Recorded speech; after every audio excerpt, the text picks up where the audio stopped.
Securities in stock market.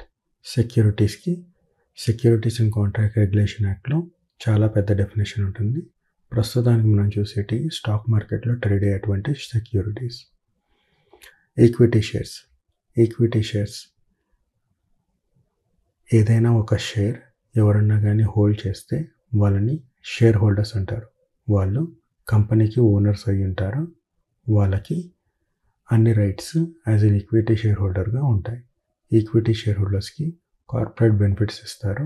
Corporate benefits అనగా dividend లేదా bonus shares. వాళ్ళకి జనరల్ మీటింగ్లో ఏదైనా రెజల్యూషన్ పాస్ చేయాల్సిన అవసరం వచ్చినప్పుడు ఓటింగ్ రైట్స్ ఉంటాయి. డెట్ సెక్యూరిటీస్, వీళ్ళకి ఓటింగ్ రైట్స్ ఉండవు. బేసికలీ డెట్ సెక్యూరిటీస్ అంటే డిబెంచర్స్ లేదా బాండ్స్ అయి ఉంటాయి.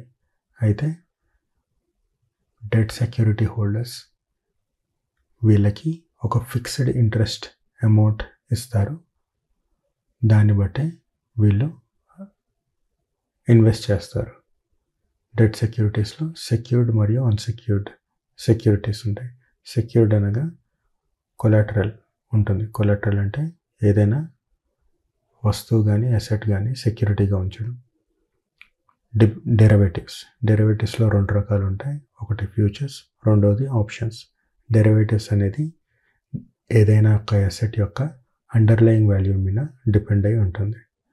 మ్యూచువల్ ఫండ్స్ అంటే ప్రజల దగ్గర నుంచి ఒక పూల్ ఆఫ్ ఇన్వెస్ట్మెంట్స్ తీసుకొని ఒక మేనేజర్ ఫండమెంటల్స్ తెలుసుకొని దాన్ని మేనేజ్ చేస్తూ మార్కెట్ లోపల ఇన్వెస్ట్ చేయడం.